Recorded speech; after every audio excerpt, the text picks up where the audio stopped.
She saved the Alpha King's life, then refused his mate bond in front of the entire pack. Mara had silver-burned hands and a knock at the door she hadn't answered yet. She stood at her healer's table in the lower quarter of the keep, the one nobody visited unless something was wrong with them. The candle had burned down to a stub. Outside, the wind moved through the stone corridors the way it always did in winter, like it had somewhere better to be. The knock came again. She didn't move. There were 43 packs represented at the summit today, 43 sets of eyes that had watched her stand in that hall and say no to the most powerful man alive. 43 delegations that had gone very quiet, the way people go quiet when they see something they weren't prepared to see. She picked up a clean cloth and pressed it to her right palm. The silver burn wasn't deep, but it stung in the particular way silver always did, like the skin couldn't quite decide whether to heal or remember. The knock came a third time. She crossed the room and opened the door. Cael Draven stood in her doorway without his guard, without his ceremonial coat, without anything that usually announced him as the Alpha King of 12 packs. He was in a plain dark shirt, the collar still marked where the bolt had torn through, and he was looking at her, the way he'd looked at her when he first opened his eyes in that hall, like he was trying to place something just slightly out of reach. "You should be resting," she said. "I've been resting for 4 hours. You had silver in your bloodstream this morning. You pulled it out." She stepped back from the door. Not an invitation, just making room, because blocking the doorway was a conversation she didn't have the energy for tonight. He walked in.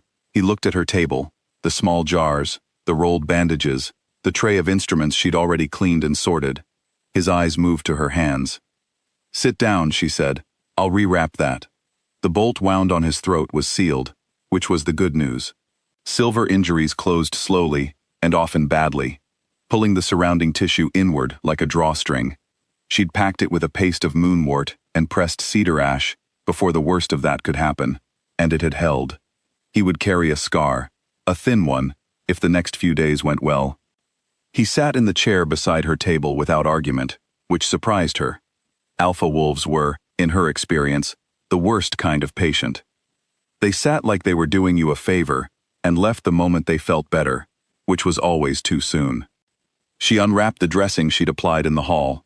He was quiet while she worked, which surprised her even more. "I want to explain something," he said. "You don't have to.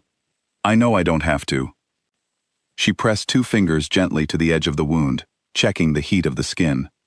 Good. No secondary infection beginning. She reached for the fresh paste. "The mate bond announcement," he said. "In the hall." "I didn't consider." "You considered what you're used to considering," she said, "which is the outcome, not the process." He was quiet for a moment. "That's accurate," he said. She applied the paste.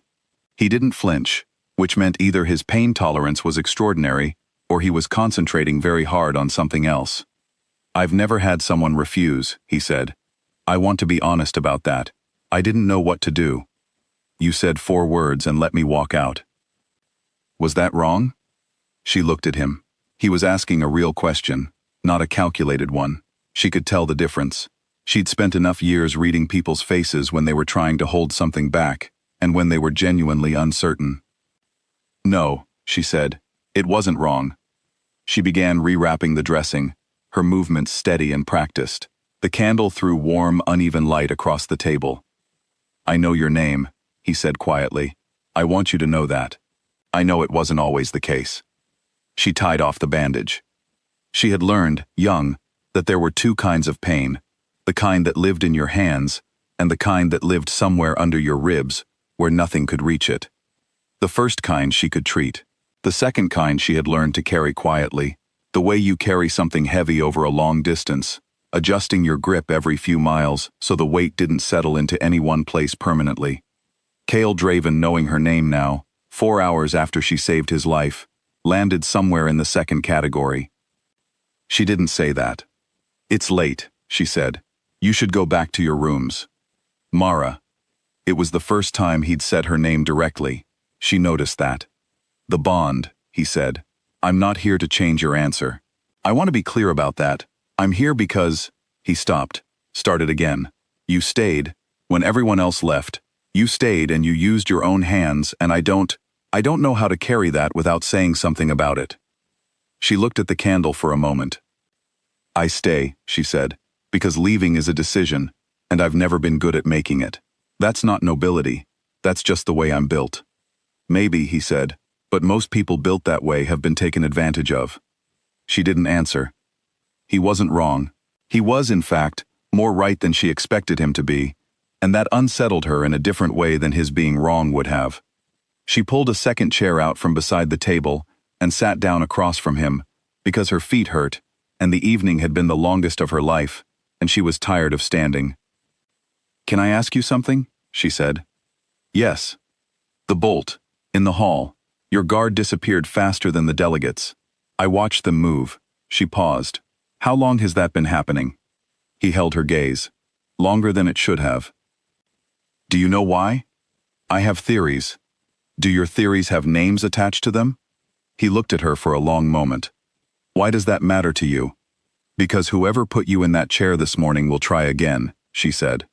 And the next healer who stays might not know silver chemistry. Something shifted in his expression. Not warmth exactly, more like a door she hadn't known was there, opening a small distance. Baron, he said, my second commander. I haven't moved on it, because I don't have the full chain yet. Then get the full chain before you move, she said. Silver in the bloodstream travels to the heart in 11 minutes. You had 9 left when I started. One more person in between you and the information, and you won't get a third chance. He nodded slowly. You talk about saving lives like it's logistics, he said. It is logistics. Everything else is something you do after the person is breathing. He was quiet for a moment, and then something unexpected happened. He smiled. It was small and brief, and slightly reluctant. Like it had surprised him too. She looked away. The bond was still there. She could feel it, the same way you feel the weather changing before the sky shows it. A pressure shift, something atmospheric and sourceless. It had been there since the moment in the hall when she pulled her hands back and the world tilted. She had been setting it aside all evening, the way you set aside a letter you're not ready to read. She was not, she told herself, a woman who made decisions based on pressure shifts. I want to say something, she said, and I want you to hear it as information and not as a challenge. All right. I have been in this keep for 6 years. I have treated your pack members' wounds and fevers and broken bones, and I have done it well. In 6 years, I have eaten in the servants' corridor and slept in a room with one window and been addressed by my occupation and not my name more times than I've counted. That is not a complaint. That is context. He was listening. She continued. The bond changes the mathematics of this situation entirely for you. It changes none of it for me, except to put my name in a room for the first time. And I need you to understand that before any conversation about what comes next is possible. He didn't speak immediately. She respected that. A man who answered immediately to something like that was a man who'd prepared his answer before listening. I understand, he said, and I think you already know I don't have the right response to that. Not tonight. Maybe not for a while. I'm not asking for a response. Then what are you asking for? She thought about it. Time, she said, and to be addressed by my name in the corridors, starting tomorrow. He looked at her for a moment, and then he nodded. It was a small nod, straightforward, without the ceremony of his title behind it. Just a man agreeing to a reasonable thing, which was, in its own way, more than she'd received from him in 6 years. He stood. She stood. They were very close in the small room, and the bond did the thing it did, that atmospheric pressure thing, and she breathed through it and kept her face professional. Your dressing should hold through the night, she said. Come back in the morning. I'll check the edges of the wound. I'll come back in the morning, he said. He crossed to the door. He opened it. Then he stopped, hand on the frame. The other 12, he said, that I may have walked past in 6 years. Do you know their names? She understood what he was asking. Yes, she said, I know all of them. He nodded once more and left. She stood in the middle of her small room for a long time after the sound of his footsteps faded down the corridor. Then she sat back down at her table, and she unwrapped her right palm and she looked at the silver burn across the base of her fingers, the shallow crescent of it, honest and quiet in the candlelight. She had stayed this morning because she always stayed, because someone had to, and that someone was always her, and she had stopped asking why a long time ago, the same way you stop asking why the rain falls on the same side of the roof every time. She was not sure what she felt about what had happened in this room tonight. She was not ready to call it hope, because hope was a thing she had trained herself out of slowly and carefully over many years, like pulling a thread from a cloth stitch by stitch so the weave didn't pucker. But something had shifted. A small thing, the size of a first name in a corridor, the size of a man knocking instead of summoning, the size of a four-word answer that didn't reach for her. She blew out the candle. Outside, the wind had settled. The keep was quiet. Somewhere above her, 43 delegations were sleeping, or arguing, or writing messages to their home packs about what they had seen today. An Omega healer standing in front of the Alpha King, with silver-burned hands and saying, clearly and without performance, no. She thought about that word. No was the first thing she'd ever owned completely. Everything else, this table, this room, these jars, this skill in her hands, could be reassigned or relocated or redefined. But no, when she said it, was hers in a way that nothing and nobody could reclaim. She had not known, until she said it this morning, how much she needed to say it. She pulled a blanket around her shoulders and put her burned hand flat on the table, palm up, in the way she'd been taught to rest an injury, open, not clenched, giving the tissue room to repair itself, without fighting its own healing. She would go back to work tomorrow. She would check his wound and change the dressing, and be precise and competent, and everything she had always been. And she would see what happened next. Not because the bond said so. Not because he was powerful, or because 43 packs had seen her face and she now had no choice but to be visible. But because she was curious, because he had come to her room without his title, and asked a real question, and listened to the answer. Because when she had told him the truth about 6 years, he had not explained it, or apologized for it, or asked her to understand it. He had just let it sit between them, in the room, at its actual size. She had known men who treated her as useful. She had known men who treated her as invisible.